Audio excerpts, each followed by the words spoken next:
Welcome to Arizona Spring Landscaping and Gardening. I'm Bruce Miles. And I'm Lisa Malay. We're coming to you from the Desert Botanical Garden in East Phoenix. Spring is a wonderful time in the desert. It's a time of cool mornings and warm afternoons. Winter rains have awakened colorful desert wildflowers and produced a bumper crop of weeds. Spring is a time to enjoy our gardens and to take care of garden chores before the summer heat arrives. During this series, we'll show you how to take care of some of those necessary chores, like pruning. We'll also demonstrate ways to attract friendly birds and bees to your garden. And we'll see how you can save water and reduce maintenance by using plants that are adapted to our desert climate. We'll also take you to visit 6 botanical gardens in Arizona, where you can see examples of flourishing desert landscapes. We'll begin by touring our host site, the Desert Botanical Garden in Phoenix. A few days ago, Mary Irish, Director of Public Horticulture, showed Lisa some of the magnificent displays of desert wildflowers that make the garden a very special place in the spring. Mary, this is a beautiful use of wildflowers, but it's unusual in that it's in such a contained area. Normally you think of meadows when you think of wildflowers. Yeah, often people do. They mix a whole lot of plants together, or a whole lot of seed together, and just throw it out and let it be a very naturalistic planting. But this time we chose these colors a little more carefully and planted them right together in a small area, like you could use in a backyard. Right. And this is bladder pod, the little one, the little bladder pod. And this is Arizona poppy, but it often comes in white. And so the white and the gold plus the yellow bladder pod together is really a nice effect, real soft, nice thing. And it is something that you can visualize using in your own yard. It's a scale that would fit. Precisely, Lisa, exactly. Yeah, most people have at least this much room or a nice corner or a little spot like that. Right, exactly. If you want to keep going out of here, we can go on down the path and we'll look at somewhere you use just one color. A little bit different way. Let's take a look. Well, this is a spectacular use of the wildflowers. Yeah, this is what happens when you plant all in one species with a real bright color all together. You get these real color pops. This is red flax. It's really nice. Really very nice. And Isn't that beautiful? With all there is to see here at the garden, the wildflowers attract so much attention from the visitors that are here today. Oh, yeah. They really love to come and see the flowers and the color, and it's really a great pleasure to have them out here. This is another idea. This is desert marigold, and it's a big pop of yellow. This is a pretty long-term wildflower, too. It blooms for a pretty good 2-3 months. Nice long period of time. And at different heights too. Yeah. Something else to consider if you want, something to come up a little higher for you. Precisely. Now I got another bed down here I want to show you that's really a colorful thing. Wow, someone really got carried away with the color here. It looks wonderful. It's really great, isn't it? When you just have all these different colors together. There's that red flax that we saw again. A little bit of high here, though. What is is it a different variety? Different soil. When you have a little richer soil, it gets up bigger, gets up taller. Yeah, it's amazing, isn't it? And these are some African, this is our aloe beds, and so these are some African wildflowers in the genus Arctotus. A bunch of different. And then most people are familiar with African daisies. Sure. A little bit of them. And then this beautiful thing, this is scorpion weed. Weed. This is an annual, but you see how big it gets? You saw the desert bluebells. You know, you've seen them around. This is the same genus, and you can see how it curls like a scorpion. Oh, sure. See? And that's why it's called scorpion weed. Do they all need this much sun? I mean, no, not necessarily. We've seen is full sun. Yeah, as a general matter, wildflowers do better in full sun, but we're going to go look at some that can grow real well in the shade for you, too. All right. Mary, everywhere you look in a garden this time of year, there is color. It's so pretty. Isn't it lovely? This is a nice bed planted in blues and blue tones, and it's in the shade, partial shade, and an eastern exposure. And here we used baby blue eyes, which is a Nemophila, and it's real close cousin, just as cute as it can be. This little white, it's a 5-spot. And it's got 5 purple dots right on those petals. And then some Chinese houses, which is Collinsia. All from western Arizona. Really interesting plants. And it's also interesting that the different colors, gives a more restful feel. It's a more peaceful color scheme. And that does in the shade, really nice. Sure. Bruce is in southern Arizona, and he's looking at some wildflower displays there, so we'll go to him now and see what he's found. Great. Thanks, Lisa. Well, spring is busting out all over here in northwest Tucson at the Tohono Chul Park. And we have a beautiful garden here that Roberta Kropp's going to tell us about. Some of the lovely spring wildflowers. Right. This is a lovely area here in our park, and what you see is the beautiful gold Mexican poppy, which gives instant color to a garden. And then we have 2 of your penstemons here, your Eaton's firecracker penstemon and your pretty lavender Perryi penstemon. And that is a gorgeous color on that lavender Perryi. Right. I notice a lot of netting here over this portion of the garden. Yes. We also attracted a lot of critters this year, in particular the white cottontail rabbit. Great. Let's go hopping on down the bunny trail here and take a look at some more spring color. Over here on the left, we have a nice example of your desert Blackfoot daisy. Along the side of the trail here, we have a lot of verbena. Yes, this is your Goodings verbena. And also over here, we have the sand verbena. Yes, which is a more brilliant color than your Goodings verbena. I noticed a lot of sage and salvia. Now, that's not technically a wildflower? No, you wouldn't classify it as a wildflower, but we have planted that to attract hummingbirds here in our gardens. Great. And here's a great garden standby. Right, your desert marigold. You see that throughout the desert. And then down here lower, we have our bladder pods. And then a staple you see along the highway a lot is the brittlebrush. That's not technically a wildflower, but... No, but it blooms at this time of year, and it brings a lot of yellow color to the desert. Speaking of timing, what's at the time we need to be preparing our garden for wildflowers? Well, in order to ensure a nice crop of spring flowers, you have to do your work in the fall, and usually around October is when we plant our seeds. Well, great. Well, for some more tips on how to get a wonderful wildflower garden in your garden in the spring, let's take a look at this. Planting wildflowers can be as simple as scattering seeds along a highway or trail. But this kaleidoscope of desert wildflowers did not appear by accident. For a truly spectacular display of color, sometimes nature needs a little help. You need to start in October or November. The first step is to prepare the ground where you want your spring bouquet. Michelle Winters at the Desert Botanical Garden uses a heavy rake to break up the soil. At the garden, wildflowers are planted in beds of granite. They provide drip irrigation in case the winter rains do not arrive. When the top few inches of soil are loose, Michelle switches to a light rake to level and smooth the planting area. Now she's ready for the seeds. Wildflower seeds are tiny. They need to be mixed with sand to make sure they will be distributed evenly. She spreads the seeds lightly over the prepared bed. The garden uses a seed mixture called Sonoran Wildflower Mix. It includes flowers that will bloom from early spring through summer. It's a good idea to lightly rake the seed into the soil. It keeps them from blowing away and makes it harder for birds to make a meal out of the flower garden. At gardens where birds and rabbits are plentiful, wildflower beds are covered with netting or lightweight material for extra protection. For several months, the entrance to the Desert Botanical Garden looked like it had a light dusting of snow, but it was simply a wildflower nursery.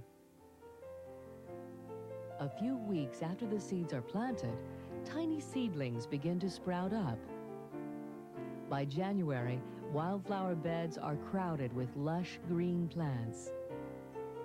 In early March, the first desert bluebells and lupine will begin to bloom.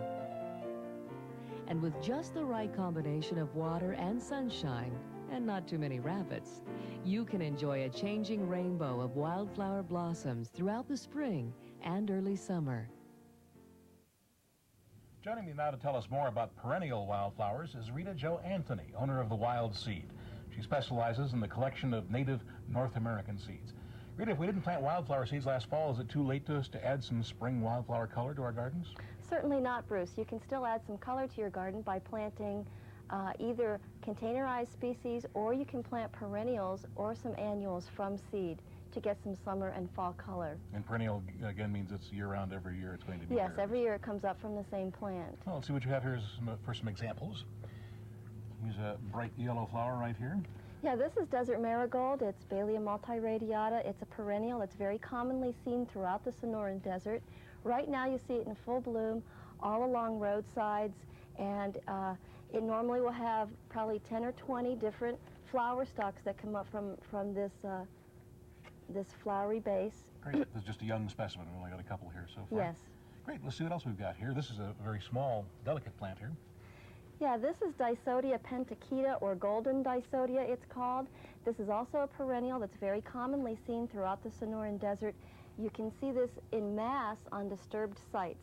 A lot of times it will just come in and fill right in on disturbed sites. You can plant this now from seed and it will bloom later in the summer. Great. Okay, what's next? Some pink color for the garden.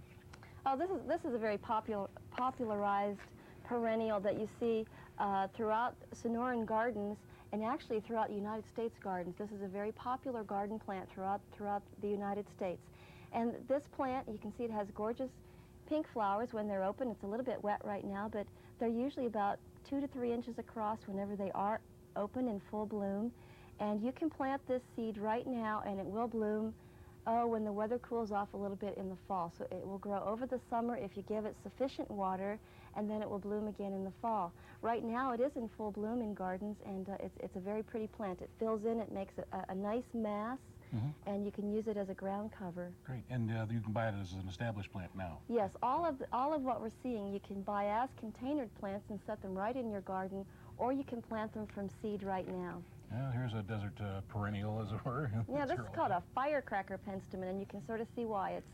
It's a very bright red plant up on stalks. It's very good for hummingbirds. Hummingbirds really enjoy this plant, so if you want to attract hummingbirds to your garden, this is a good species to go with. Like the long trumpet type flowers. Yes, and right now this is in full bloom. You can see it out in the desert, usually at a little bit higher in elevation. Great, and we have another color of the penstemon here, I believe. Yeah, this is the pink penstemon, the desert penstemon, or Perry's penstemon, and this you see growing a lot on roadsides, especially down on the Pinal Pioneer Parkway. You see a lot of these. You'll see them throughout washes in the desert, and this also attracts a lot of hummingbirds. It's an easy-to-grow species, and it's a delight for any gardener. Yeah, and if you saw the earlier segment that we had, they had a beautiful one down at the Tohono Chul garden that we showed earlier. Huge example. What's this one here? This is one of my favorites. This is desert verbena, and it's a perennial also, native to the Sonoran Desert. You'll see this growing out in many places throughout the desert. It blooms in the springtime. You can plant it now from seed, and it will establish a plant and then bloom again next spring. And this plant, when mature, forms a very large mass, about 2 to 3 feet high and about 3 to 4 feet across. And the flowers are very fragrant, and they attract a lot of butterflies. And again, an important thing to consider is the eventual plant size when you're designing or planning your garden. That's correct. All right, let's see what else we've got here. We got anything else? Or basically, I just want to talk about this spring flowers. And again, you can go out in springtime and get some color immediately into your garden. Right. They've got a really nice sale here now at the Desert Botanical Garden today, and we welcome people to come down and take a look. But again, the care and feeding of these plants, anything in particular we need to know about starting this garden? Well, if you're gardening with seeds, what you want to do is you want to prepare your site by roughing up the soil, and then cast out your seeds evenly across the soil, and then lightly rake them into the top 1/4 inch. You really don't want to put them down too far. Great. Well, thank you very much. Sometimes the best way to enjoy wildflowers is just to go out into the desert and see what Mother Nature has created in her own garden. Let's take a look.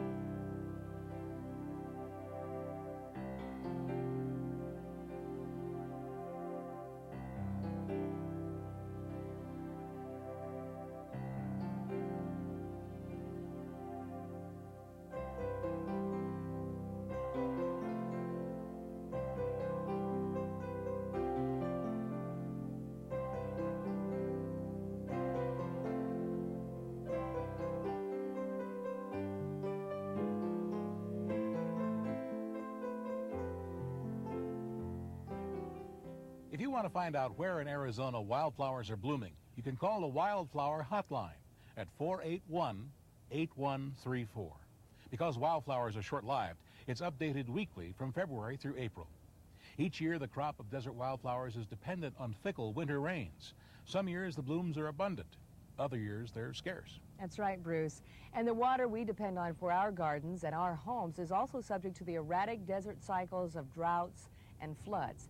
That's why water conservation is so important in Arizona. It takes a lot of careful planning to provide our desert cities with a reliable water supply, and it all begins far from the desert. In winter, snow blankets the mountains of northern and eastern Arizona. Warm spring days melt the snow, and hundreds of creeks and streams emerge to bring the precious water down the mountains. It flows into the Verde and Salt Rivers and heads towards the desert communities of the Salt River Valley. To capture this water and to protect against times of drought, pioneers in desert towns surrounding Phoenix formed the Salt River Valley Water Users Association at the turn of the century. Along the Salt and Verde rivers, they built a series of dams with lakes to store the water and a complex system of canals to deliver it to cities and farms. Today we know this organization as Salt River Project, and we now take it for granted that water will flow when we turn on the faucet. But a lot of work goes on behind the scenes to make that possible. How much snow is in the mountains?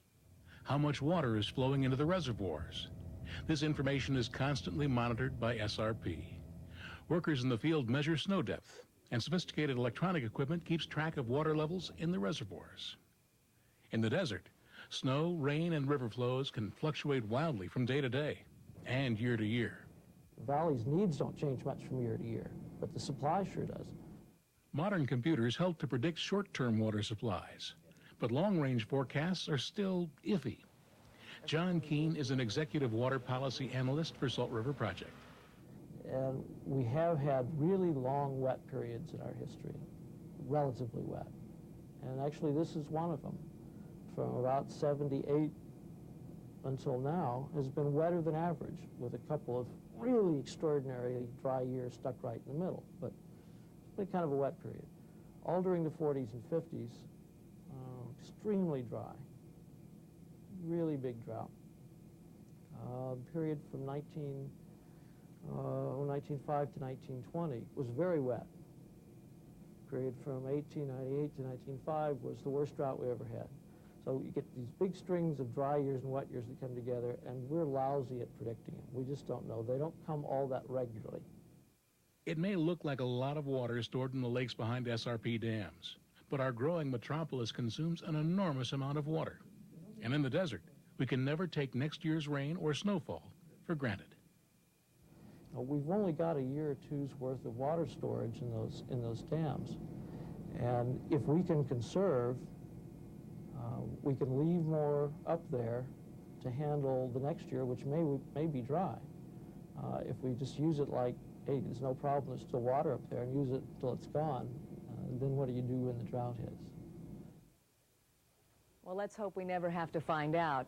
Luckily, some of the most interesting desert plants do not need much water. At the Tucson Botanical Garden, they've created a very unique display designed to awaken all of our senses. Horticulturist Cecily Gill gave Bruce a tour. So Cecily, tell me about the sensory garden. Why did you put one in here? Well, if you've been to a botanical garden and seen all the parents saying, don't touch that and don't go near that, we needed a garden where people could get up close to plants. And this garden is accessible to anybody. And we have 5 ramadas where you can touch, smell, feel, and listen to plants. Great. We left out taste for obvious reasons. And That's for the restaurant. yeah. Well, we're in the smell section right off the bat, and here's definitely a classic juniper here. Yep, and everybody's neighbor's yard is a juniper. It's holiday time. But how many times have you stopped and put a juniper to your nose? A piney fresh scent, or the dusty smell in the summer. A little bit of sage here as well. That's a yeah. very distinctive smell. This is a southwestern sage, chaparral sage. It's one of our stinkers. Be sure to rub the leaves on this one. Smell will stay with you for a long time. It smells almost like a men's cologne. Sort of. It's one of our manly plants. Yes. This one's a little worse for wear here, though. Yeah, because this is a garden where you can actually touch the plants and stick your nose in there. We have replacements, so we'll bring one back if this one gets too beat up. This one is a little herb that grows out in the desert. It has a wonderful kind of heavy parsley smell to it. Right. Here's something interesting. I guess this is a pepper. Yeah, jar of peppercorns. That's from the monk's pepper tree, or the vitex. It's from southern Europe. It was used for a tea to keep monks chaste. I like coffee myself. Oh, that's a blessing. Here's a very familiar one from the herb garden, rosemary. Yes, familiar to us. You know, we can pick rosemary down at the local bank or grocery store growing as a landscape plant, but it's not so familiar to some of our visitors from back east. Here's a cute and small one. This is one of my favorite thymes. This is caraway scented thyme. It's a creeping thyme that has a strong scent of caraway. Rub the leaf and smell your fingers. You can pick up that smell. Yeah. Let's go look at some plants that we can listen to. So we have here is a barrel cactus. Cactus. How do you listen to a barrel cactus? Oh, it speaks 5 languages. Ah. Now listen. Oh, great. That sounds like one of those little African thumb instruments. Let's move on to the percussion section over here. What kind of gourds are these? These are little ceremonial gourds. Some And seed pods here. honey locust seed pods. Oops. There's a better one. Now we have a potted palm over here, and I think I know what you're going to do with this. Strum.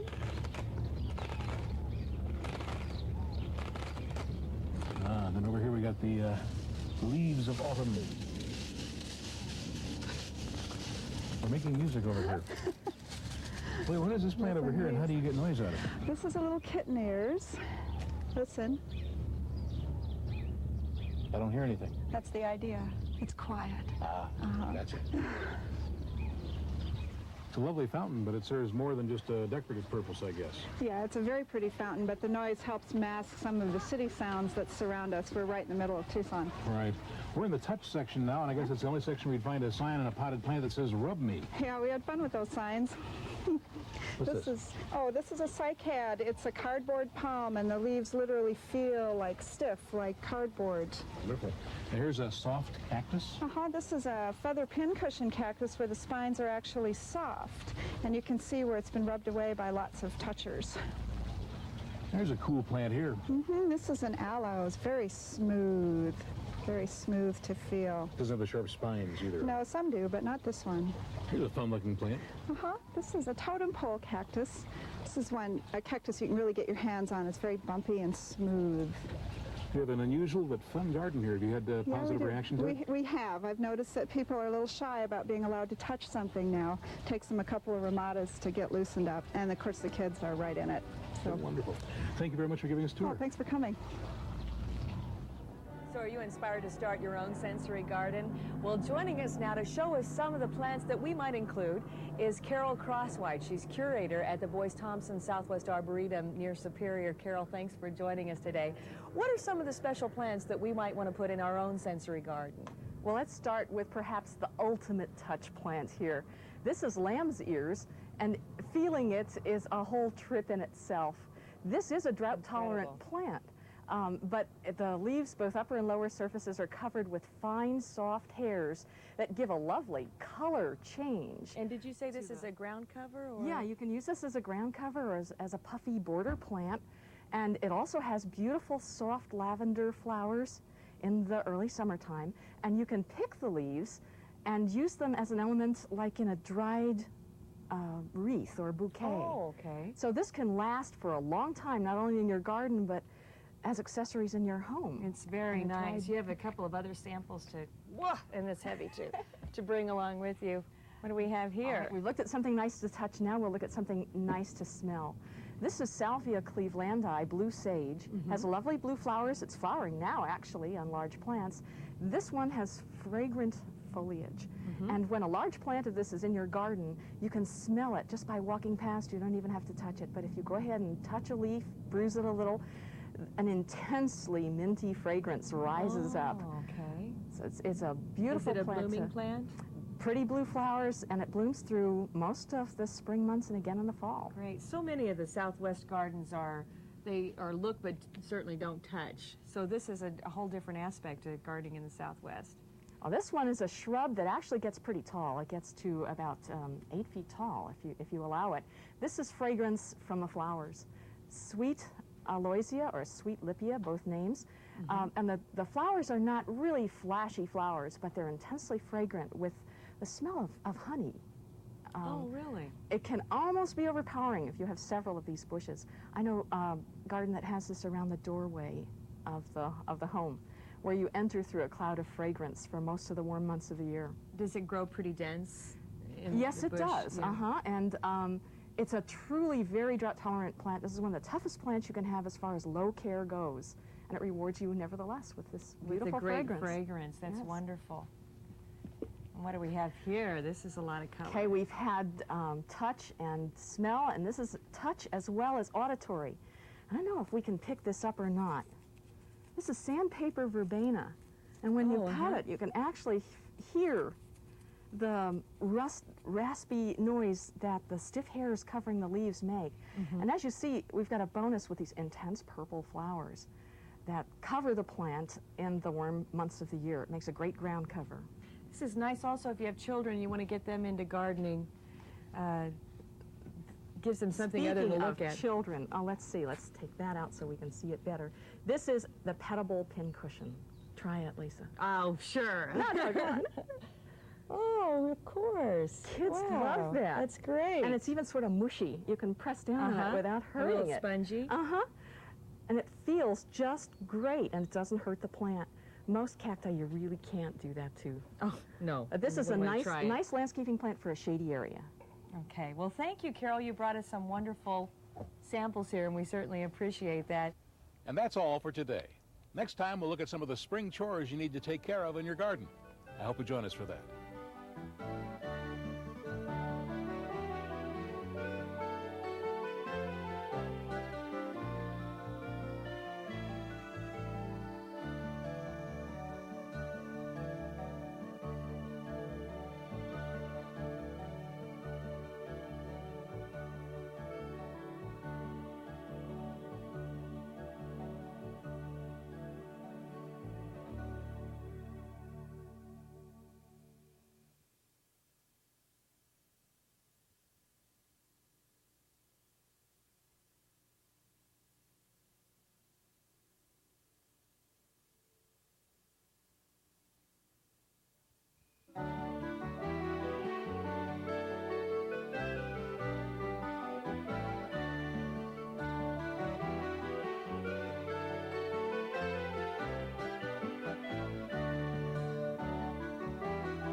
Welcome to Arizona Spring Landscaping and Gardening. I'm Lisa Malay. And I'm Bruce Miles. Spring is a great time to get out and enjoy the beauty of your garden. It certainly is, Bruce, but it is also an ideal time to take care of some of the necessary gardening chores. I recently visited the Boyce Thompson Southwest Arboretum, where Carol Crosswhite showed me some of the work being done at their demonstration garden. Carol, spring is a wonderful time of year, but very busy for gardeners. What are the kind of things we need to think about getting done? Well, George is just finishing an important job here. He's cutting back last season's growth from the Mexican primrose. If you don't do this, the new leaves down there don't get enough sun, and the beautiful pink flowers that will be there in about a month, now that George has done this, will be just a real showy thing in the garden. Absolutely. Now this area needs quite a bit of work, actually. Is this because it's out in the open, real frost sensitive, so? Yes, this is a low depression for water harvesting, actually, but the lowness also makes the cold collect, and we've got some bushes out here. Right in front of us is a fairy duster that shows you the leaves that got damaged by the cold, and we're going to have to work that over once it's evident what needs to be cut back, what's still alive. Then we also have the necessity for weed control that moves right on through as we get occasional showers. One option is planting ground covers, and we've got a beautiful example here of sun daisy that blooms in the winter and spring. The theory is that the ground cover takes up space where the weeds might thrive, or... Right, it just outcompetes it for everything. Sunlight and moisture, and the weed doesn't have a chance of staying alive in that area then. We have to hand weed out there where some of the wildflowers are beginning to make a showing, because the weeds are so much more vigorous than they are. It's that time of year. Not only are the plants growing, the weeds are taking off too. And you have to keep up with them on an ongoing basis. Well, we also need to look at the trees as well at this time of year and do some maintenance work there. It's a good time because no leaves. We can really see everything very clearly. You can see where structural problems might exist, like branches crossing over or rubbing against some other structural element. And then you can plan how you're going to treat the tree for pruning as the year progresses. Take a look before you get started. Right. Also a good time for planting or redoing gardens. If you're not real happy with the way your garden is going, do some renovating this time of year. Is that so? It's a perfect time for that, Lisa. You guys are in the midst of doing some renovation on a garden. Let's take a look at that. Sure. Lisa, this is our new perennial garden that we're just now planning and starting to put in. This is the time of year then that you're ready to put the plants in, but the planting actually started a couple months ago, maybe. Yes, because first of all, we had to decide where we wanted it. We had to look at the location within our whole garden and say perennials need lots of light and heat in the mornings. And perennials are leafy plants that are very long-lived, like penstemons and columbines. And the leafiness means they need afternoon shade. So this site gives them just what they need. And when you do get to this stage, you've got your markers laid out for your bedding and your irrigation? Yes, because the irrigation's already in. Okay. So we need to know where to put the flowers and where to put the path. That's a real handy way of marking that out. Yeah. And then next, just the plants go in? According to the planting plan that has been developed to consider the leaf color, the height of the plant, and where in the garden it will do best. Now that's a good thing to do during the winter when there's not a lot going on, because by the time we get to spring, it's a little too late to start that kind of planting. You need to be a few steps ahead of that. Right. Springtime, when they start to grow, is when they need to go in the ground. And there's so much else to do. Again, we're back to our pruning with this plant here. Looks like it needs some help. It does. This is a bougainvillea, which has nice orange flowers when it's in prime shape. The cold got to this, and this is an instance where gardeners have to live with untidiness for a little while. The plant has to show us, as warm weather progresses, how much of it is still alive. I would come in and say, now it's time to cut this back, but you're saying it's not quite ready yet. We have to wait just a little longer, maybe a week or two, because the leaves are just beginning to break on the branches. And as soon as we know how much of the branch is alive and how much to cut it back to achieve the effect we want, which is new growth going along the wall to show us that tracery effect, we can come in and make the final pruning. Again, there is a lot to do this time of year. There really is. As Carol said, pruning is often an intimidating task, even for the most experienced gardener. If done properly, however, it can be relatively painless for the pruner as well as the prunee, the plant. In fact, pruning is not only improves the plant's appearance, it also safeguards its health.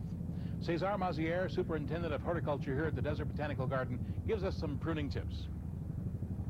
In many instances, the trees, when they are growing, they happen to have what they are called cross branches, that in time they touch each other, and when they touch each other, they can get diseases through those points.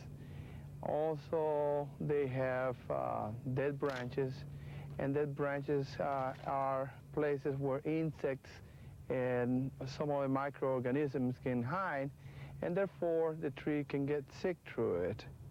So the lifetime of the tree can be reduced by not removing those dead branches and so forth.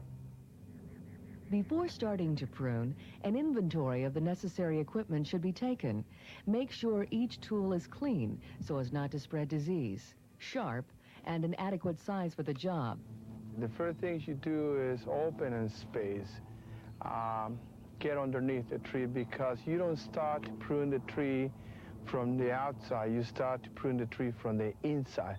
And it's best to, when you're not used to do pruning, it's best to remove small branches, because you can make a mistake. And if you make a mistake, you take a big branch right at the beginning, you can't glue it back.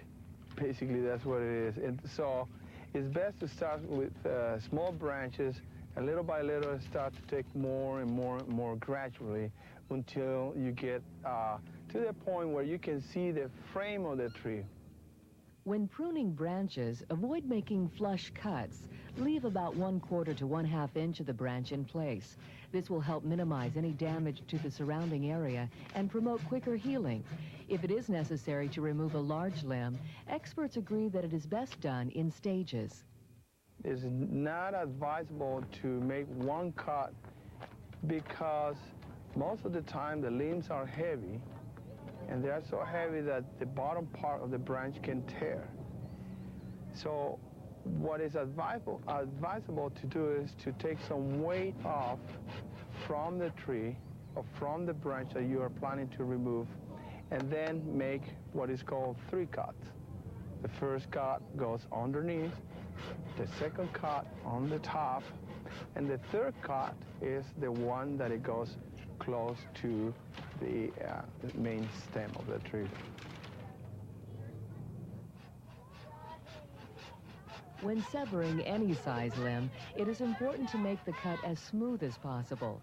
This is another precaution that will minimize the period of time required for healing.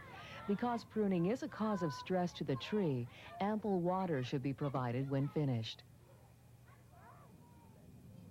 Another aspect to be considered is the season in which the pruning should take place. For most desert trees, the best time to prune is in the spring, when your garden has once again begun to come alive. Pruning is not only important for trees, but for all sizes and types of plants. And some pruning is best done even before the plant is planted. Now, here to show us examples is Mary Irish from the Desert Botanical Garden here in Phoenix. And this poor little tender thing fresh out of the pot, we're going to attack it with a pruning shears? Sure. Okay. When plants are growing, there's a balance between what's on the top, which you see, which is the leaves, and the root system. And the plants are making transpiration and photosynthesis possible, and so that's sort of the food, as it were, for the plant. And the roots are bringing in the raw materials, the water, the minerals, and nutrients. They get out of balance, things go wrong with your plant. So, in effect, when you're planting, the root system is not there. But until the root system establishes, it's not bringing things up. So what you want to do when you plant is reduce some of the plant material on the top in order to kind of bring that back into balance with the root system you've got. And all you need to do, as a general matter, you don't want to take off more than about 25%. But anything like this that's dead. Absolutely dead, it's gone. Yeah, it's dead, or it's really looking grim, you know, you just sort of... Most of us, if there's a little live right there, out but of it there. Exactly, and that was a really tough cut. But you're also got a little bit of an eye to how your tree's going to go. This is actually a tree, going to go in the end.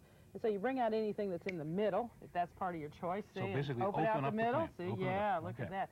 And then things like this that look like they're going to start crossing over. No good. Okay, and then this is kind of just an adventurer from nowhere. All right, off he goes. Okay. See, that's not very hard. And he comes close in as you can. Now, you've got a little bit, now you got this kind of sucker-looking thing here. You want to get rid of him. And that's probably enough mass to take off in order. Yeah, it's enough mass to get rid of it, you know, and kind of bring it back down into balance with its root system a little bit. And you're going to start having a tree eventually. You see how it's kind of split out? You got 1, 2, 3 nice branches. That'll give it plenty to start growing with. And as it continues, you keep pruning and you keep pruning, kind of just shaping it as it goes. Once, twice a year? Spring and well, summer, it kind of depends on how fast your plant grows. Once a year is fine. This time of year is perfect. Right. You know, the spring and into the late spring. And most desert plants, you can prune them either all year round in most cases, but certainly in the warm weather. They're very hardy. I know I just attacked my rose bushes and they're fine. Whap, you know. And they don't have that strong seasonal dormancy, you know, that a lot of deciduous trees have. And so you can keep a sort of continuous pruning on them as they go through the year. But the heavy pruning should be done when they're growing, which is the late spring and early summer. Any concerns about frost? Should we wait until frost is absolutely over? If it's a frost-sensitive plant, you should never prune it until all danger of frost is over with. Now, most of our desert trees, that's not really a problem. But if it's another kind of a shrub or a tree that has some frost tenderness, you shouldn't prune it until frost damage is evident, and then danger of frost is completely over. Can you temporarily weaken a plant? Should you take any safeguards, or most of these plants just... If you don't take off too much, they're fine. Yeah, you don't need to treat the wounds. You don't need to do any of that sort of business. Great, nature's been taking care of itself. Yeah, exactly. Let's move on to another plant here. Yeah, we got another one here for a little bit different idea. This is going to be this is a gorgeous thing. Sharp. Smells terrific, you know. But this is going to be a shrub, not a tree. It's a great big shrub. Now, again, the first thing you want to do is get rid of all this little dead stuff, see? See all that little dead, just stuff, you know, and really, wouldn't Julia Child have a ball? Honestly, you know, this is just her kind of thing. But, so you kind of clean it up, okay? Now here's a crossover here, too. Exactly. Would you want to pull that back? Precisely. So you want to get rid of that, open it up just a little bit. You might want to actually take out a little bit. Now, you're going to croak because there's a little bit of bloom here, but... Oh, no, you're taking one of the flowers. Take it out and just kind of clean it up, shape it up. Shrubs, see, like this, and then you got a little bit better plant to go with. Once it's in the ground, and it's grown for, say, a year or so, on a shrub, you can even cut like here. Like back here at a node like that. Bring it back down and bring it into kind of a more shrub or a ball and thickened shape. Shrubs, see how it's tended to make, I do it over here, how it brings out branch, branch, branch, branch. Right. That's what makes a plant full. Right. Eventually those will grow up, and that's what make it big and full. But you can actually adjust this one to be a tall, slender plant if that works better with your landscaping. Or bring it back. You know, you could do it this way and bring it up for one stem if you wanted. but this one's better as a shrub, Sure. quite honestly. Sure enough. And again, if you've been planning on it being a 3-foot-high bush and it wants to be a 5 or 6-foot-high bush, boom, down it comes. Okay. Now, don't do this, but No, you know, you be shape them careful, right. into that size. Exactly. Anything we should know about nutrients as far as this? Should we be feeding these plants as soon after we plant them and It's prune usually them? not a really great idea. Certainly not to put fertilizer or anything like that in the planting hole. That's just a little too much shock, and your roots are real young, real tender. They're just getting established. But say 3 or 4 weeks after the plant has been planted and it's really established, a good shot of fertilizer is a good idea. And speaking Really of get it off pruning, the ground. depending on how long the plant's been in the pot, you may need to actually cut back on the roots a little bit if it's gotten balled up a little bit. If they are really deformed, if they have become in the shape of the pot and they're deformed, you can kind of gently pull them out. If they're really, really long, you can prune them a little bit. But yeah, if you need to, you can do it. You bet. Okay, so don't be afraid of your scissors or your pruning shears and all that. They can become your friend. They're your pal, you bet. Absolutely. Great. Well, thanks, Mary. You know, another important component for a healthy garden is compost. Yes, indeed, it's really quite simple to make yourself. We visited the Maricopa County Cooperative Extension, where Carolyn Chard gave us a quick lesson in composting. Compost is basically plant material that has decomposed until it's in a state that looks like probably the richest soil you could ever find. It's not soil, but it looks like deep, rich soil. It's crumbly. It has a wonderful earthy type fragrance. And when it gets to that stage, which we call a finished stage or finished compost, it's ready to go into the garden, or it's ready to go into potting soil, for instance. It's going to help feed plants. It's going to help make your soil so alive and so vital, and a healthy environment for your plants to grow.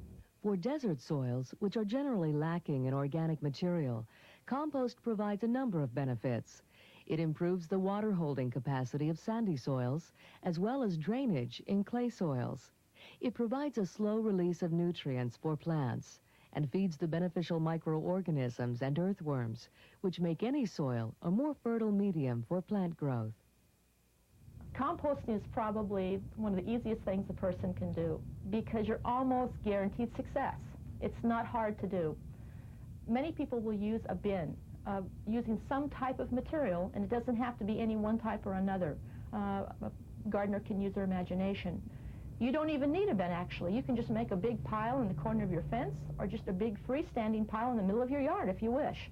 As long as you have a mass of plant material, plant parts that used to be alive, of course, and now are dead, you can have a compost pile.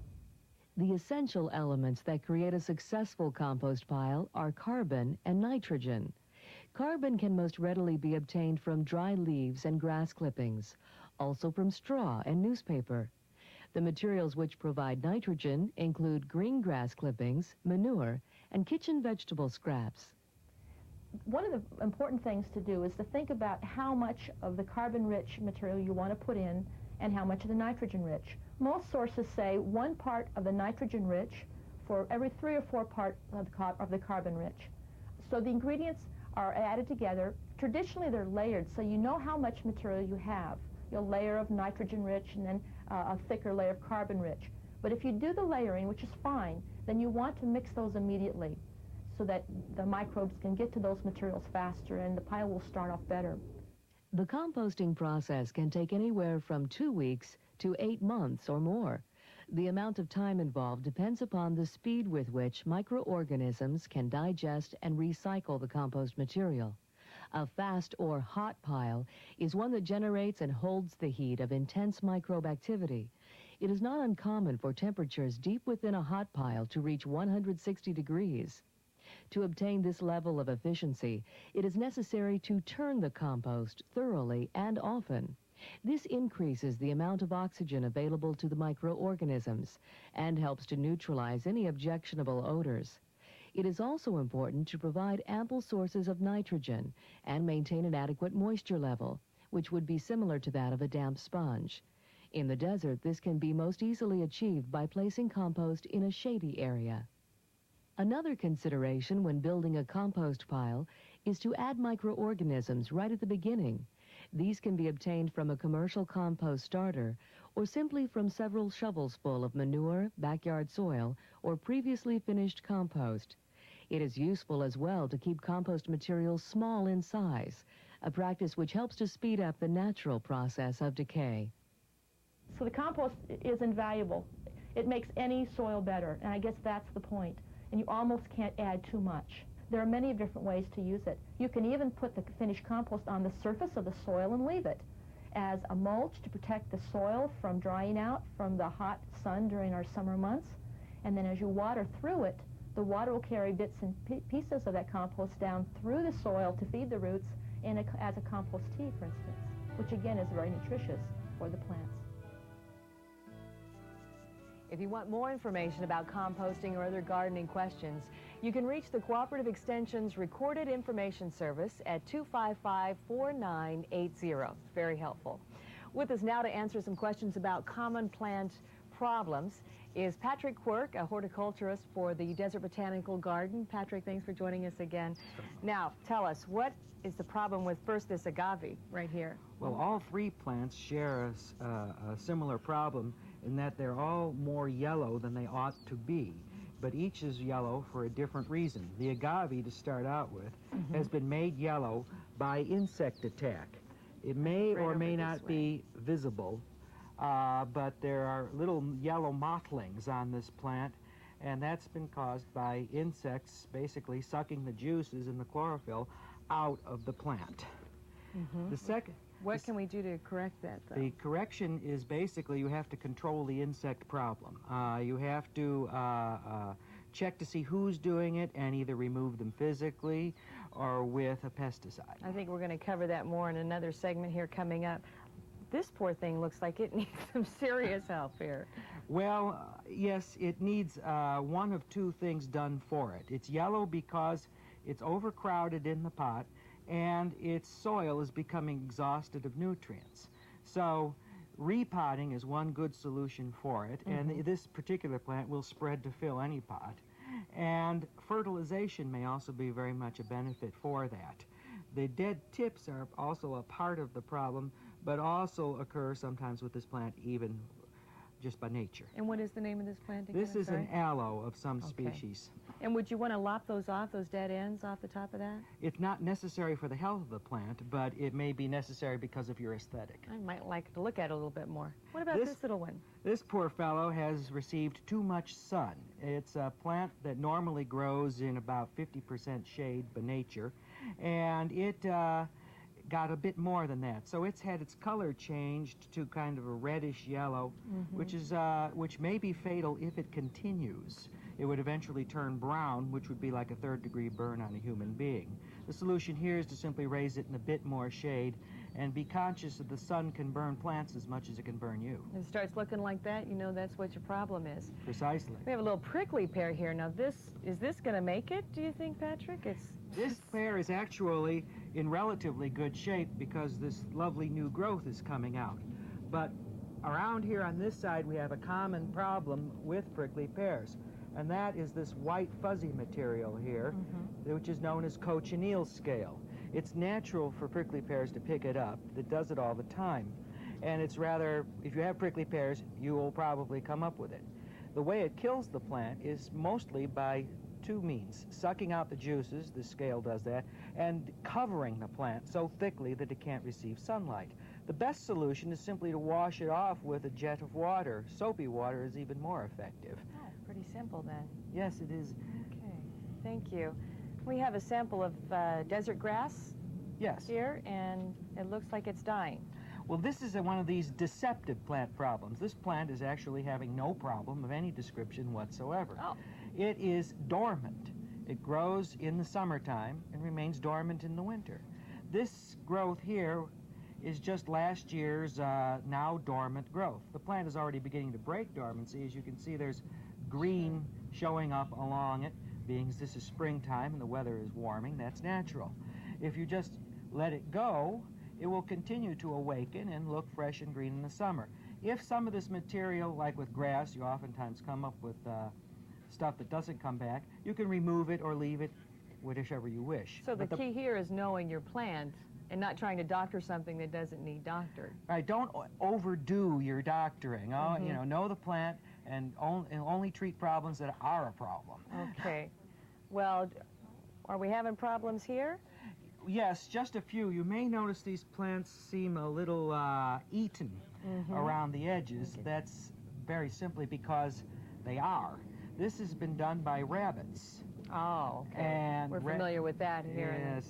Rabbits and ground squirrels also will cause the same damage. They simply are eating the plants because they're hungry.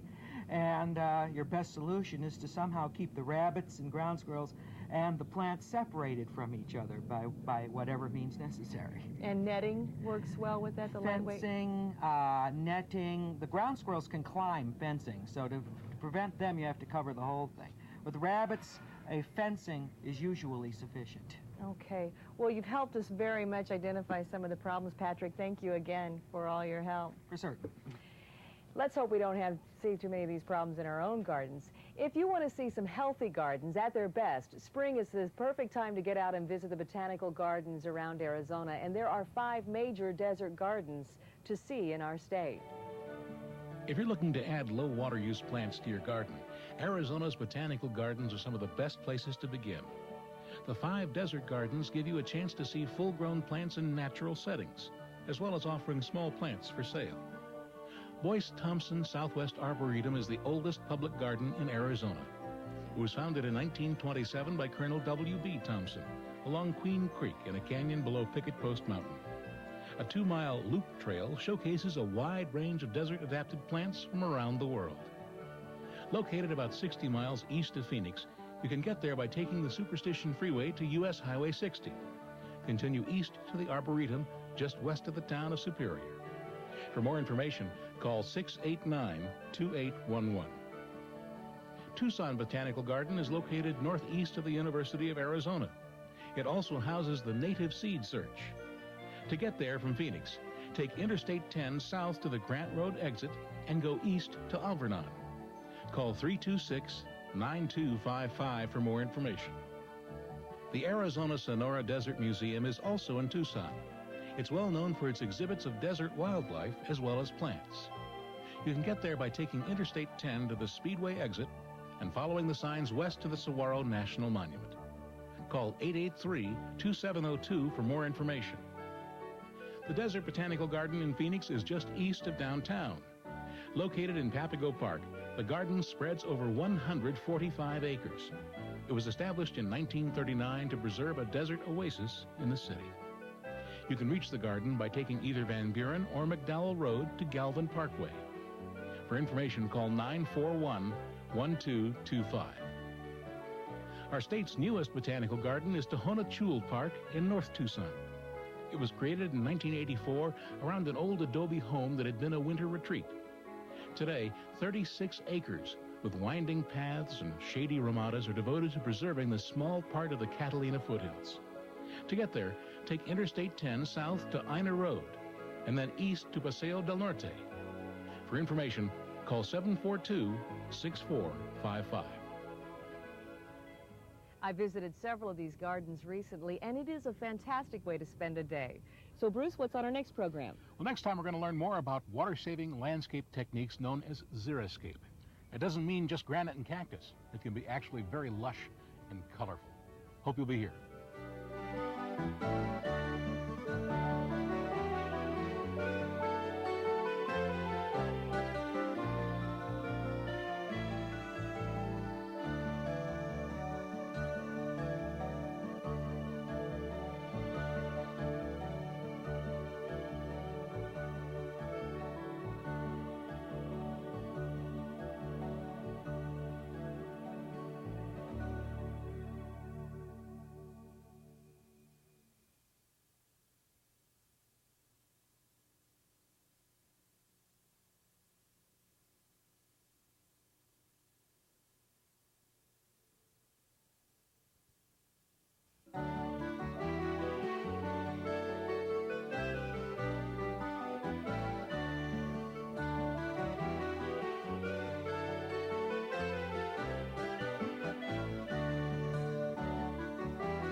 Welcome to the Desert Botanical Garden and our Arizona Spring Landscaping and Gardening Program. I'm Bruce Miles. And I'm Lisa Malay. Spring is a beautiful time in the Arizona desert, but actually when you learn to live in harmony with the desert, it can be a great place to live in all seasons. Here at the Desert Botanical Garden, they've created what they call the Center for Desert Living. And the garden's executive director, Dr. Robert Bruni, gave us a tour, beginning with the Desert House. Robert, first let's talk about the purpose behind the Desert House here at the Botanical Garden. Well, the Desert House is the keystone of our Center for Desert Living, and this is an area at the garden devoted to trying to show some principles of appropriate living in a desert setting. And the house itself demonstrates water and energy saving strategies. And outside here, we're trying to show how we can save some water, because in Phoenix, about 60% of our water is used out of doors in a residential context. And so if we have low water use plants that are adapted to the desert, we can cut down our per capita water consumption quite a bit. Now, these plants are somewhat immature, but as they grow, they'll fill in and to be a very nice example of desert landscaping. And there's other strategies, though, other than just that the plants require little water. There's placement involved as well. It's not only the plants themselves, but the design that's important. We're also trying to show some energy savings features with plants, because as you can see over here, we've got a sweet acacia against the wall. It's the winter time, and of course we're trying to encourage energy to go into the house in the winter months, but conversely in the summer, that tree will be full of leaves and will reduce the amount of energy going into the house, and therefore reduce the need for cooling the house. This gives us a really good idea of what to do with the southern exposure. Let's walk around the front and see on the northern side of the house what you've done. Okay. Now tell us about some of the choices and the reasoning behind those of the vegetation here in the front. Well, what we're trying to show here are some of the, not only plants, but some of the strategies for watering them. And for example, with this blue Palo Verde here, we're getting it established with the use of a drip emitter system. And we use these throughout much of the garden and here at the Center for Desert Living.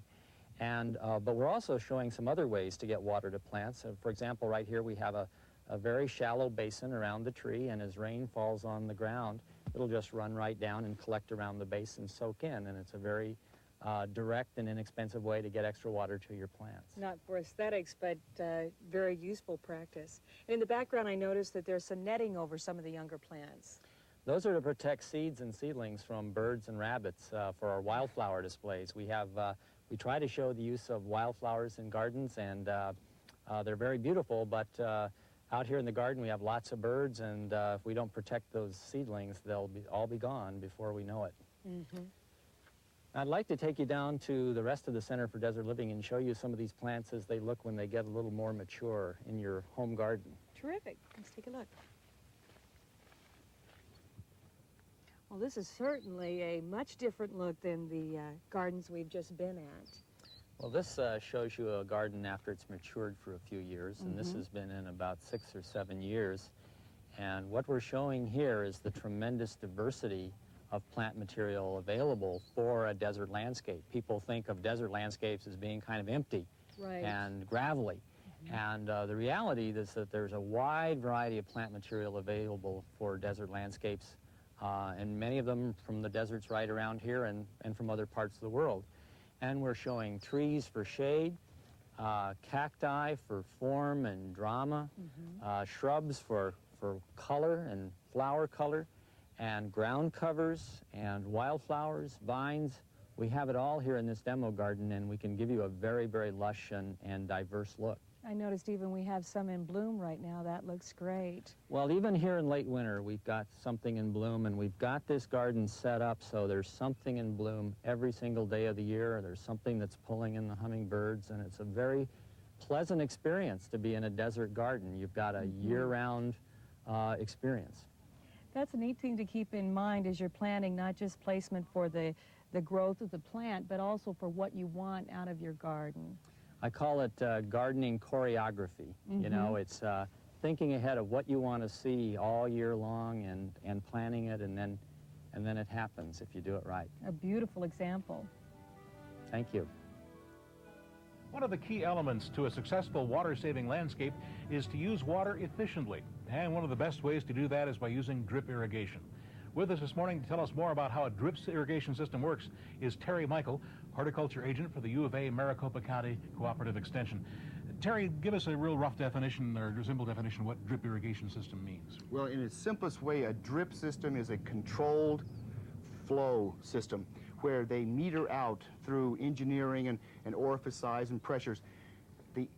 The orifice allows just X amount of water to come out, and the idea is you put the water strategically where the plants are going to be growing and where the roots are going to be growing, so the efficiency is increased, and you don't waste water running every place, and you don't have as many weeds because weeds grow where water grows. Right. So those of us who are used to the old hand watering, we'd take a bubbler and it's running at 5 gallons a minute, and we bubble everything all around the whole flower bed. Sure. Or if we had a more recent sprinkler system, we have these little 1 gallon a minute heads, and within 5-10 minutes your whole garden is done. But with the drip system, it's simpler. It's a much more local. Well, yeah, you could do another thing about the drip system. And see, when you say the word drip system, that's a big. I mean, that's a okay. And another thing is, instead of dragging around a hose, you can only do so many plants at a time. Drip system, you maybe turn on one valve and 20-30 plants get watered. So there's efficiency plus convenience. Because it is so slow flow, right? Right. Okay, let's talk about the basics of a system. What are we going to do? I guess you can either bring in a designer, a landscape designer, whatever, or a plumber. Well, I think if it's of any size, you probably best go into a designer. And probably if you have a landscape design done, they'll probably have an irrigation design done as part of it. If you're going to do your home, I would avoid the kits. The kits are nice, but they're very limiting. Whereas if you go to a sprinkler house, a place that really does sprinkler, they're going to go ahead and give you the correct parts, and you don't have any worries about finding a part that's not going to work here, work there. They'll have any combination. Probably the most important thing to remember is the system's going to start with your water. And this is your service water. This could be a T this way. It doesn't matter. This is the water. It's going to come up through probably the most important segment of the whole system. This is a backflow preventer. From here, the water goes out to your landscape. If there's a sudden drop in pressure, the water will be sucked back from out in the system, could come back into your potable water system. This valve prevents that, so it's a real safety thing. Besides being a code, yeah, it's in code. You got to have a backflow. But it's very, very important because you don't want all the gunk that's growing in the pipes. You don't want that coming back up and you're drinking it. Right. So after we come out of the backflow preventer, we go down, and remember, this is going to be kind of out of the ground. Now everything else is going to be buried. PVC, which is the rigid white plastic, it's not very stable with ultraviolet. So we want to have that buried. So this is going to go underground, and now this will go out, and after it goes out, then it comes into a valve. Let's bring the sprinkler drip and, valve in. And if we can just take this, out there somewhere will be the valve assembly. Okay. And these wires. It's your electronic solenoid operated valve. Right, that comes back to your controller or your timer, however you want to do it. This is a filtering device. Always keep the filter up, never have it down. And this has a little filter in it. And then this is a pressure regulator coming out. See, let's talk about the importance of some of these components. One, this is just obvious for turning on and off the water at the right times. But the filter is important because we're talking about very small orifices on the emitter tips. So you've got to filter that water very carefully. And someone has told me that our water has a little hardness in it. I've heard that. No matter how clean they try and make it at the water plant, something's going to get picked up. And it's going to be something. So always have this up, so when you do take it off, have this down, so when you do take it off, the gunk is going to fall out. Never have it up. Always have it down. Right. And then the water pressure valve. Now, most Phoenix water runs at anywhere from 40 pounds to 120 pounds, and the drip emitter systems can't handle very high pressure, I guess. Well, we want to regulate the pressure. We want to keep the pressure constant because the fittings that go into the line, if there's too much pressure, they pop off. Sure. And so we want to keep it at kind of a constant pressure, and 20 to 30 pounds is in the ballpark where most of them run. Right. Okay, and then, of course, everything you want to hide very nicely, and we've got... Well, and that's what this does. In fact, those valves and all that would go into one of these boxes that are buried down the ground. Everyone's probably seen one. Sure. And you don't have to get as big as this. You can get smaller ones, but basically, you just bury it. Bury it inside of the box. Inside the box. Okay, well, let's get a little further into our drip system. And then probably once you get out beyond all that, and this could be hundreds of feet away now, sure. I mean, then this would tee into the PVC, normally a riser coming up, because remember, that's be out of ground, coming, and these risers, any size, any shape. Well, apparently you can snap these off at just the right height, too. Right, just cut them off. Right, and so you buy them this long, you just cut them off to whatever length you want. Then out of the ground, will be the black, the Right. polyvinyl, because this stuff is much more ultraviolet stable. This will take our sun. It'll take the sun. And right, this is technically the emitter right here, and this will control 1 gallon an hour, 2 gallons an hour, 3 gallons an hour. Right. In fact, let's take a little closer look at the emitter. Now we've got a variety of emitters and a variety of sizes. When we talk about emitters, we're talking about anything, any shape, size, color, combination you want. Tremendous combinations. Great. Let's take. We'll talk a little bit more about emitters in just a moment. This is your control box, I gather? Absolutely. And the heart of most of the systems are control box, and most of the newer ones, you either need to spend some time practicing with them or hire a 10-year-old. Someone that can, someone that can do a VCR. Machine, right? Yeah. But the neat thing about some of the newer ones is the module part can snap out. Easier said than done. There we go. You can snap it out, disconnect this. You can take this inside, hook a couple 9-volt batteries, and you can sit down at your kitchen table with your design or with and just program the whole thing inside at your kitchen table, and then walk back out, reconnect it, and the little computer has a memory, so even though it's disconnected for a short time, it won't lose what it did have. Well, my part of town, we had a great shower this morning around 7 o'clock this morning. I think we had about an inch and a half of rain in some parts of the valley. If we've had an awful lot of rain in the valley, you may not want your emitters to run for a couple of days. Do most of these have some kind of an interrupt feature where you can stop it? Well, some of them have sensors, rain sensors, but the best feature of most control is the manual switch. Great. Let's look at some of the emitters if we can, some of the small things. We'll look at some of the glue. Do we have some of the emitters Well, here? no. Well, okay. No. Well, let's bring back the emitter if I can that we had earlier. We'll talk a little bit about some of the sizes and choices that we have. What's the best way for us to find out if this verbena needs X amount of gallons of water each time, or this Palo Verde tree needs more? There's a real common misconception that plants grow in gallons per hour or gallons per day.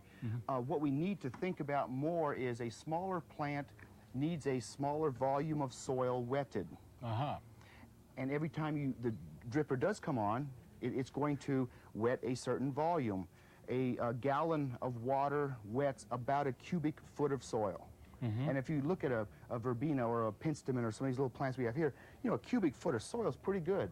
So a gallon, I like that concept better than gallons per hour. I know engineers love. Oh, sure, they love it. And it's neat that they can engineer these things, but it's better to think of wetting a volume of water. So smaller plants need less amount of water or soil wetted, bigger plants a lot more. And again, if you go to a professional turf or irrigation company that offers these, they're going to give you the advice you need. Oh, absolutely. Okay, help you design and help you operate your system the most efficiency. Well, thank you very much. Again, this is very, very important in a city like Phoenix, where you use up to 300 gallons per day per person. If we can bring that down, that's the way to go. Well, Terry, I know regular checkups and maintenance are important for a drip irrigation system. You showed us some examples of that recently at the Extension Garden. Let's take a look at that now.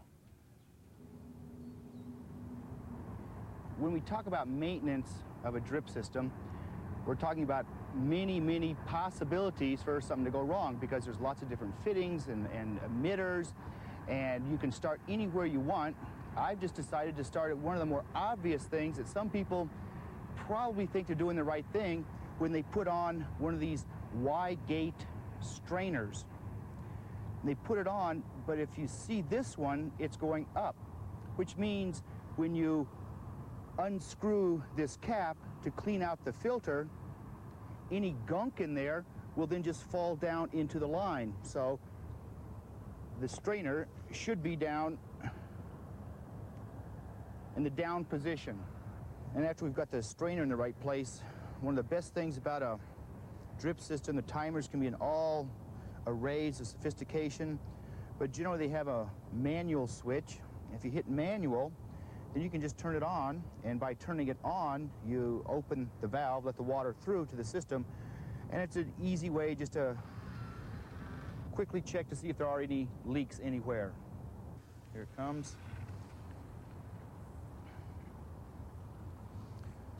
So often the drip systems are timed to come on at night or maybe during the day, perhaps you're not home, so if you're going to check the system, you need to kind of check it live, and so that's why you turn it on, and obviously that's the time to see if there are any leaks, and now we need to make a couple patches, and those are pretty simple to do, but before you make the patches, first you have to turn off the water.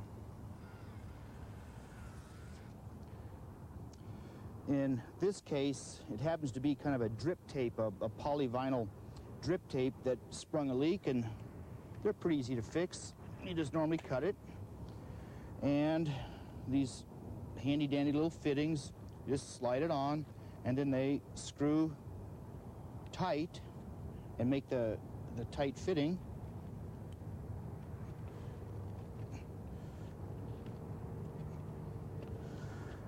But if it were a black poly line that maybe had drippers or emitters on it, you know, whenever you go to a store to buy things, always buy extras. The emitters that you might be using, they're not that expensive. And if you're going to buy 10 of them, you just buy a couple extra because it may pop off, someone may step on it, it may get vandalized, whatever. So if you have all the extra parts ready and handy and just kind of keep in a little tool bucket, it's real easy to do it. And if it's all right here, you don't have to run to the store and get it. Always buy a few extra of everything. Another thing that could also work oftentimes on black, you know, the polyvinyl, and this is probably the best invention ever made, and they're simply called goof plugs. If a hole pokes or a head pops off, you can just twist these off, and these snap into the hole and plug that leak up. Then you can poke another hole and put another emitter on. If the emitter pops out, you really shouldn't put another emitter back in the same hole. So that's why they invented these goof plugs, and real simple to work with, and it just makes life a lot easier to have all these things handy for you. When we talk about the different kinds of pipes, we have this rigid white color, the PVC, and then the black is the polyvinyl. The polyvinyl can take a lot of sun. PVC, however, should never be exposed to the sun. It should always be buried. If it is exposed to the sun, it'll actually begin to see scorch marks and dry out and become very brittle. Even the glue that's used to make the fitting connections here, it begins to dry out. So always bury PVC. The black can be exposed to the sun. Typically, an easy way to keep the system cleaned out of sediments and algae and gunk that may show up in the line is just have a little fitting that has a screw cap. It's called a flush out cap, and with the water on, you just unscrew it and get ready to get a little wet. Just let it run for a few seconds, and that'll just flush out anything that may be collecting in the pipe. After you've let it flush out for a while, just simply tighten it back down, and your system's cleaned. Probably the biggest safety feature in the whole system is some kind of device like this one that will prevent the water coming back into the potable system in case there's a pressure loss somewhere. This one happens to be a vacuum breaker type. There are backflow preventer types. But this is what keeps tainted water from getting back into your potable water inside. So you always want to watch this one. Go ahead and when we turn it on, we'll see a flush of water coming out. That's okay. As soon as the pressure builds up, it should have a solid seal. So I'm going to go ahead and turn it on. And we notice that there's actually a small leak, which means either the little gasket or diaphragm or O-ring, maybe a little bit of sand or grit got in there, and it's got a little leak, so it's not making a good seal. So if there was a rapid drop in pressure, the water potentially could come back into your home. Another thing we can look for, if I turn on this gate valve, to make sure any fittings that might be leaking, and I have a sneaking suspicion that we have a leak here, and I'm about ready to fix it, but it's pretty obvious that the water coming out here, there's something wrong with this threaded fitting here. It could be something as simple as the tape that goes around the threads needs to be replaced, but whatever it happens, we're going to have to turn off the pressure, take this whole piece, cut it, put another fitting on there, because this is unacceptable. You can't have a leak like that. What we found here was a leak, and in fact, simply enough, it was just a leak on this connection down where the riser comes out of the fitting from the PVC, the main service line. To take it off, first thing you always want to double check is open up the valve and make sure that you did turn off the main valve. Get a pair of pliers, get a little grip on it, and break it loose. After you break it loose, typically, you can just unthread it pretty simply.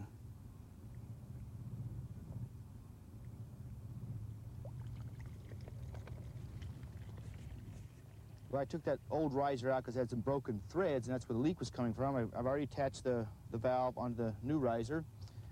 Anytime you do threaded fittings, you need to put on some of this Teflon tape, and what this will do is help seal it much, much better. And just take a couple turns and just roll it on. Tear it off. Now we can insert the new riser back in.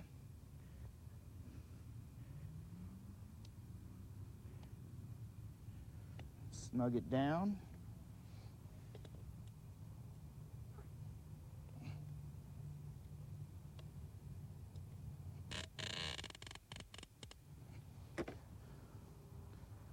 It's ready to go.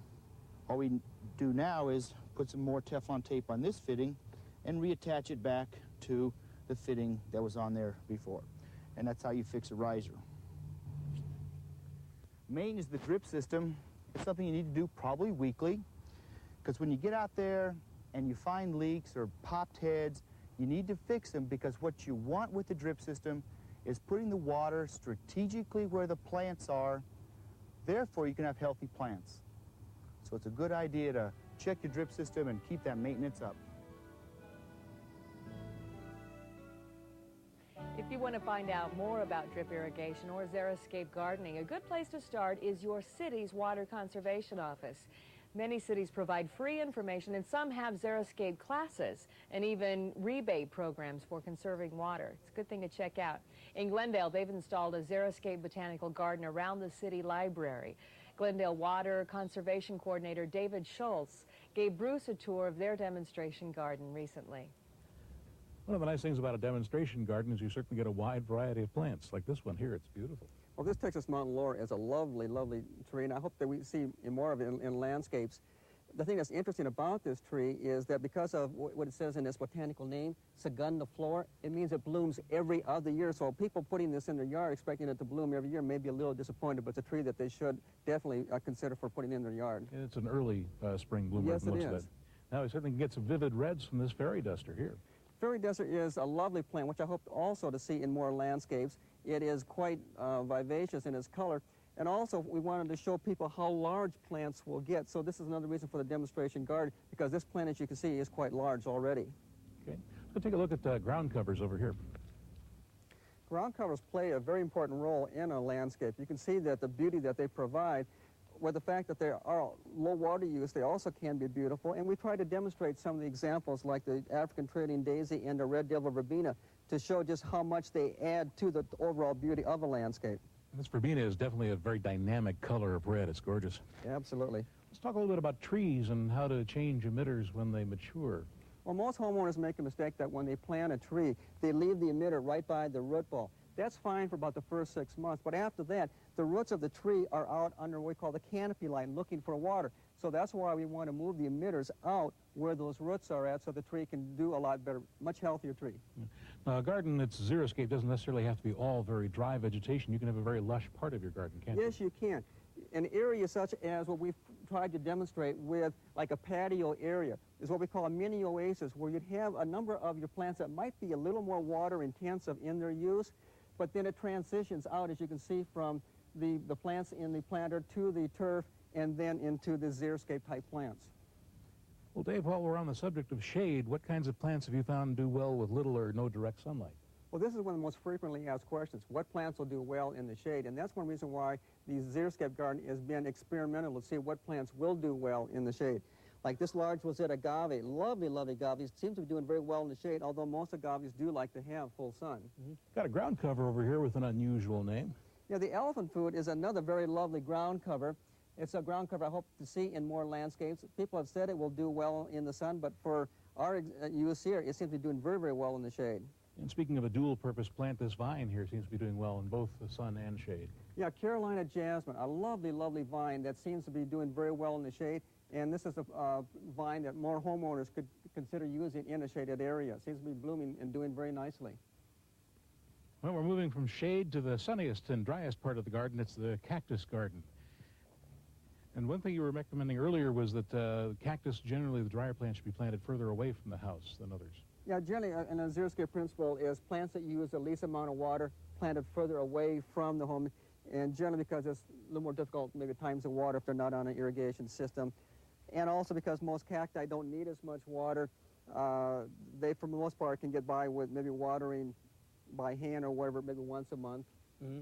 Great, so you can really cut back once your garden's established. Oh, very definitely. Got quite a variety here of plants as well. What do you have here? Well, we have some examples. A beautiful blue yucca, the spiny purple prickly pear, and for more color, this beautiful coral aloe. So people can see that they can add a lot of beautiful, colorful plants to help in the transition of their landscape. Mm-hmm. And very nice use of the boulders and rocks for accents in the garden here. Dave, thank you very much for showing us your garden right in the heart of Glendale. Well, I appreciate you stopping by to share this garden with you. If you want to visit this garden, you'll find it at the Glendale Library on 59th Avenue and Brown, just north of Glendale Community College. Lisa, what's coming up on our next program? Well, next time, Bruce, we're going to learn about edible desert plants and some tips for growing traditional vegetables in Arizona. I hope you'll join us.